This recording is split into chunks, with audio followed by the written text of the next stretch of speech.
Hello everyone, कैसे हैं आप सब और क्या हाल समाचार हैं आपके। जो लोग ओला में इन्वेस्ट किए हैं उनका निकल गया है छोला, और ऊपर से सेबी का डंडा की न्यूज। तो लोग परेशान हैं कि भैया ओला में चल क्या रहा है। बहुत सारे लोग तो ज़बरदस्त फंसे पड़े हैं, बहुत लोग लेना भी चाहते हैं। तो करना क्या चाहिए, कंपनी के साथ क्या लफड़ा चल रहा है, और सबसे इंपॉर्टेंट आपको एक प्रूफ दिखाऊंगा, एक बार नहीं 5 बार वाली, कि स्टॉक में न्यूज बेस कहानी बनाई गई है और रिटेल इन्वेस्टर फंसा है। और उसको डेटा के साथ और प्रूफ के साथ दिखाऊंगा, जिससे कि आपका पिक्चर क्लियर हो जाए। और सिर्फ ऐसे स्टॉक नहीं, कोई भी स्टॉक हो तो आपको भैया न्यूज के पीछे नहीं दौड़ना है, बल्कि समझना है क्या चल रहा है, उसको दिखाने की कोशिश करते हैं। तो चलिए शुरू करते हैं। लेकिन पहली बार आए हैं, चैनल को सब्सक्राइब कर लीजिएगा। तो देखिए आज क्या हुआ कि सेबी की न्यूज आई। सेबी की न्यूज क्या थी कि कहा गया कि कंपनी ने डिस्क्लोजर रूल का उल्लंघन किया है, ठीक है। और बीएससी एनएससी से पहले सोशल मीडिया पर जानकारी दे दी गई। अब कहोगे क्या जानकारी दे दी गई, तो कहानी ये है कि 2 दिसंबर 2024 को सुबह 9:58 पर ओला इलेक्ट्रिक के फाउंडर भाविश अग्रवाल ने सोशल मीडिया प्लेटफॉर्म एक्स पर एक वीडियो पोस्ट किया, जिसमें कंपनी की 20 दिसंबर तक अपने सेल्स नेटवर्क को 4 गुना बढ़ाने की योजना की घोषणा थी। वहीं बॉम्बे स्टॉक एक्सचेंज को इसकी जानकारी दोपहर में 1:36 और नेशनल स्टॉक एक्सचेंज को इसकी जानकारी दोपहर में 1:41 पे दी। मज़ेदार चीज़ क्या है, 2 दिसंबर को क्या हुआ, ओला शेयर में तेजी हुई। सवाल यहाँ पर है, क्या ये जानबूझकर किया गया, क्या एक प्लान्ड वे में था? क्योंकि ऐसा तो हो नहीं सकता है कि फाउंडर को रूल पता ना हो। और शेयर तो गिर रहा था, लेकिन इस न्यूज़ के बाद क्या हुई, शेयर में तेजी हुई। अब यही जो मैंने कहा था कि मैं आपको कई सारे न्यूज़ और प्रूफ चार्ट पे दिखाऊंगा, जिससे आपको क्लियर हो सकेगा कि शेयर में जब भी तेजी हुई है कहीं ना कहीं न्यूज़ की कहानी है। तो एक सवाल यहाँ पर ही उठ गया, तो आपको क्या लगता है, ये सोची समझी चाल थी या फाउंडर को पता ही नहीं था कि सेबी का भी कोई रूल है? कमेंट में ज़रूर बता दीजिएगा। तो भैया 7 दिसंबर को सेबी ने कहा कि एक सीरियस वायलेशन है, और लेटर में लिखा कि आपको वार्न किया जा रहा है कि फ्यूचर में ऐसे इंसिडेंट ना हो और कंप्लायंस स्टैंडर्ड इंप्रूव किए जाएं। अगर रिपीट हुआ तो स्ट्रिक्ट इंफॉर्मेशन एक्शन लिया जाएगा। ठीक है, ये तो आपको समझ में आ गया कि आज की कहानी का क्या है, जिसके कारण ओला नीचे गिरा, फिर थोड़ा रिकवर किया एंड ऑल, क्योंकि बाद में एक स्टेटमेंट आया कि इससे कोई फाइनेंशियल पे फ़र्क नहीं पड़ेगा। राइट, बात तो सही है, फाइनेंशियल पे कोई फ़र्क इससे पड़ेगा नहीं। तो यही रीज़न है आज के अप एंड डाउन की। बट मैं वीडियो आज के लिए नहीं बनाया हूँ, मैं अब सीधा चलता हूँ पहले लाइव कहानी पे, वो दिखाता हूँ, तब आप ज़्यादा रिलेट कर पाएंगे। तो ओला को देख लेते हैं। लेकिन ओला को देखने से पहले बहुत लोगों को निफ्टी बैंक निफ्टी के बारे में बहुत ही क्वेरी है, तो मैं बता दूं कि आज जो हमारा मेन चैनल है मुकुल अग्रवाल, उस पर आपके डर को ख़त्म करने के लिए हम लाइव आए थे, जहाँ पे निफ्टी और बैंक निफ्टी के बारे में हमने साफ बताया था कि निफ्टी ने सपोर्ट लेवल नहीं तोड़ा है, और बैंक निफ्टी सिर्फ आपको फंसाने के लिए सपोर्ट लेवल ये जो 49,650 का है तोड़ते हुए दिखाने की कोशिश में है। बिल्कुल मत फंस जाना। और मैं रिक्वेस्ट करूंगा मेरे इस शब्द को इस वीडियो में जाके जरूर सुन लीजिएगा, और उसके बाद आप देखो कैसी शार्प रिकवरी सपोर्ट से आई है। इसका अर्थ क्या है, जो लोग प्राइस एक्शन को वैल्यू नहीं देते हैं उसके सामने सबसे पहले तो प्राइस एक्शन कितना महत्व रखता है वो समझ लीजिए। दूसरी बात यह है कि जो मार्केट में डर का माहौल पैदा किया जा रहा है, वो डर का माहौल नहीं है। आप बिल्कुल मत फंसिए, बल्कि सही तरीके से चीज़ों को यूटिलाइज़ कीजिए, तो आप पैसा कमा पाएंगे। वरना आधी जानकारी के चक्कर में आपको नुकसान हो जाएगा। तो ये वीडियो ज़रूर देख लीजिएगा। जहाँ तक बैक टू अगेन वही बात रिपीट करूँगा, 23,460 निफ्टी का मेजर सपोर्ट लेवल है, ये बहुत इंपॉर्टेंट काम करेगा। और बैंक निफ्टी भी इस सपोर्ट लेवल 49,380 से बाउंस किया है, बट यहाँ पर आपको 23,460 पे फोकस करना है, और साथ में आपको ये फोकस करना है निफ्टी और बैंक निफ्टी को अगर सपोर्ट तोड़ना है तो दोनों एक साथ तोड़े। अलग अलग तोड़ती है तो उसका कोई वैल्यू नहीं है, अलग अलग के चक्कर में मत फंसिएगा, जिसको ध्यान में रख लीजिएगा। वहीं पर अगर आप चाहते हैं कि इसी तरह का प्राइस एक्शन सीखना, तो 10 जनवरी से शुरू हो रही है स्मार्ट मनी क्लास, आप ज्वाइन करें और बिंदास सीख कर अपनी जर्नी शुरू करें कमाने की तरफ, जहां पर ऑफर भी दिया जा रहा है। 9708094321 पे कॉल कर सकते हैं और बस कमा सकते हैं। जहां पर हमारा जो ऑर्डर ब्लॉक स्ट्रेटजी सिखाया गया है 59 रुपीज़ में सिर्फ बेहतरीन काम कर रहा है। अगर वही चाहते हैं तो भी आप कॉल कर सकते हैं। अब हम आते हैं ओला को, जिसको आप देखकर बहुत अच्छे तरीके से समझ पाएंगे कि कहानी क्या है।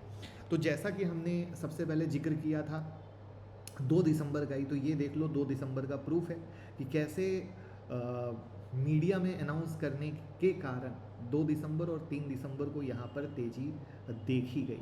यानी न्यूज की वजह से क्या हुआ, 6.5% के करीब शेयर तेज हुआ और अगले दिन मोटा मोटा 5.5% तेजी हुआ। ठीक है, लेकिन यहाँ से देखो तो अभी तक क्या हुआ, 23% गिरा हुआ है। लेकिन मज़ेदार चीज़ क्या है कि भैया न्यूज पे फंसा कौन, सिर्फ रिटेलर फंसा, ये कभी मत भूलिएगा। अब उससे पहले एक और चीज़ बताता हूँ, 2 दिसंबर से पहले 27 नवंबर को कंपनी ने अनाउंस किया कि वो न्यू स्कूटी लॉन्च करी और इस न्यूज़ के बाद भी शेयर में 20% का अपर सर्किट लगा और ये है 27 नवंबर का कैंडल। मैंने कहा था लाइव दिखाऊंगा, बट कहानी क्या हुई, वापस से शेयर गिरा हुआ है, यानी अगेन न्यूज बेस्ड कहानी। अब इसे थोड़ा और पीछे चलते हैं, 8 अक्टूबर को, 8 अक्टूबर पहले आ जाते हैं, आपको 8 अक्टूबर दिखाते हैं। ये है 8 अक्टूबर। 8 अक्टूबर को शेयर गैप डाउन ओपन होता है, लगभग 5% ऊपर क्लोज होता है, लेकिन नेक्स्ट डे से गिरावट है। ठीक है, अब फिर से सोचिए क्या चल रहा है इस शेयर में। उस दिन न्यूज़ थी कि सेंट्रल कंज्यूमर प्रोटेक्शन अथॉरिटी ने ओला इलेक्ट्रिक को सो कॉज नोटिस भेजा था कंज्यूमर राइट के एलिग्ड वायलेशन, मिसलीडिंग एडवर्टाइजमेंट और अनफेयर ट्रेड के प्रैक्टिस के लिए। लेकिन शेयर में रिकवरी क्यों आई उस दिन, क्योंकि मैनेजमेंट ने बोला कि इस न्यूज़ से फाइनेंस पर कोई असर नहीं पड़ेगा। और आज के केस में भी सेम है कि मैनेजमेंट ने क्या बोला, फाइनेंस पे कोई असर नहीं पड़ेगा। और पब्लिक को तो आपको पता है 100 रुपये 50 रुपये के शेयर बड़े पसंद आते हैं। कहानी यहाँ पर है, तो अगेन प्रूफ पर प्रूफ है आपके सामने। यानी शेयर में हमको ये समझ में आ गया कि ये सिर्फ न्यूज बेसिस पर चल रहा है। अब यहाँ पर मैं दिखाता हूँ 16 अगस्त 2024, अगस्त में आ जाते हैं, 16 अगस्त, ये है 9 अगस्त और हम ये 16 अगस्त को आ गए। 16 अगस्त को भी 20% का अपर सर्किट लगा था, पता है किस न्यूज पे, कि ओला इलेक्ट्रिक बाइक लॉन्च करेगी। फिर तेजी हुई इस गिरते हुए शेयर में कि भैया बाइक आएगा, फिर थोड़ा सा तेजी हुआ, बट रिटेलर फंस गया। 2 दिन की तेजी और रिटेलर फंस गया। यानी आप खुद समझ लो कहानी क्या है कि शेयर में लोग सिर्फ फंस रहे हैं न्यूज बेस पर। तो भैया अब आपको न्यूज पे लेना है या क्या करना है, इस बात को समझने की कोशिश आपको करना है। बट इससे बड़ा लाइव प्रूफ कुछ नहीं हो सकता कि कैसे न्यूज बेस पर स्टॉक मैनिपुलेट हो रहा है। तो आपने क्लियर देख लिया कि भैया स्टॉक न्यूज बेस्ड मैनिपुलेशन चल रहा है। बट आप लोगों को अगर 150 का शेयर पसंद आता है तो मुबारक हो आपको, क्योंकि यहाँ पर एक और शॉकिंग डेटा दिखाता हूँ, वो होता है मार्केट शेयर का। आप सिंपल समझो कि इससे पहले ओला लीडर थे और यहाँ पर अगर हम नवंबर 2024 में बात करें तो ओला का मार्केट शेयर था 24%। ऐसे तो पहले और भी ज़्यादा था, बट धीरे धीरे गिरता गया गिरता गया गिरता गया, बराबर है। और टीवीएस मोटर था 23% का।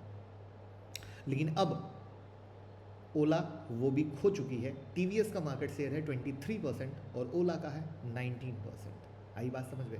और जब ओला का आईपीओ आया था तब भी मैंने एक बात कही थी, जो पुरानी कंपनियां हैं उनके लिए इज्जत, रेपुटेशन, सर्विस मायने रखता है, और नए जो स्टार्टअप है वहाँ पर इस बात का लैक है। और वही लैक ओला के लिए बहुत मुश्किल क्रिएट कर रहा है, क्योंकि जब कोई नया था तो पब्लिक को आया, अरे वाह ठीक है हम भी लेते हैं हम भी लेते हैं, मार्केट शेयर बढ़ गया। बट दूसरी कंपनियां धीरे धीरे आई, बट एक बेहतर फैसिलिटी के साथ आई, तो लोगों का ट्रस्ट बना हुआ था। इसके लिए टीवीएस अपना मार्केट शेयर बनाता जा रहा है। अब सवाल है कि आगे क्या होगा। आप तो ये भी कहेंगे कि सर ठीक है सब हो गया, अब आगे। सबसे पहले ये न्यूज बेस के गेम से बाहर आना होगा, कंप्लायंस स्टैंडर्ड को इम्प्रूव करना होगा। आप समझ ही चुके हो, सेबी ने जो डंडा चलाया, तो ये तो आपको भी पता है कि बचपन वाली बात है। तो ये एक इम्पॉर्टेंट आता है, कंज्यूमर के बीच ट्रस्ट क्रिएट करना होगा। सीसीपीए की इन्वेस्टिगेशन और एलिगेशन के बाद क्या हो गया, ओला के लिए जो कंज्यूमर है उनका ट्रस्ट रीबिल्ड करना ज़रूरी है, क्योंकि जब तक कस्टमर को ही ट्रस्ट नहीं होगा, कस्टमर कैसे खरीदेगा, नहीं खरीदेगा ना। आप कुछ भी कर दो, हम ये कर रहे हैं, हम वो ला रहे हैं, हम वो ला रहे हैं, लेकिन कस्टमर तो बेचारा पहले खरीद के बैठ चुका है और अब देख रहा है कि अब चीज़ वैसी मिल ही नहीं रही है, तो कहानी क्या होगी, खराबी तो होगी ना, राइट। तो ट्रस्ट ही नहीं है, आप कुछ भी बिल्ड कर लो उसमें बहुत लंबा वक्त चला जाता है। आप इसको प्रैक्टिकल फील कीजिएगा तो ज़्यादा बेहतर रहेगा। उसके बाद ग्रोथ प्लान पे इनका जो स्टोर एक्सपेंशन का प्लान है, जो सर्विस देने का प्लान है, वो इतना स्मूथ निकल के आए, इतना अच्छा निकल के आए कि लोगों को मज़ा आ जाए। और जिस तरीके से लोग खुद सोशल मीडिया पर कह रहे हैं कि भैया अब ये ख़राब हो चुका है, लोग खुद सोशल मीडिया पे आके कहें नहीं, ओला ने बाउंस बैक किया है, बहुत अच्छा किया है, अब ये वापस से खुद को अपनी गलतियों से सीख कर सुधार रहे हैं। तो ये एक फ़र्क है, और यही फ़र्क आता है एक पुरानी कंपनी में और स्टार्टअप में। तो ये चीज़ अगर हुई तो फिर ओला के लिए एक गेम चेंजर बनेगा 360 डिग्री का। बट हो पाता है, नहीं हो पाता है, ये सोचना और देखना ज़रूरी है, क्योंकि मार्केट कहीं नहीं जा रहा है, मार्केट में 5,000 से ज़्यादा शेयर है।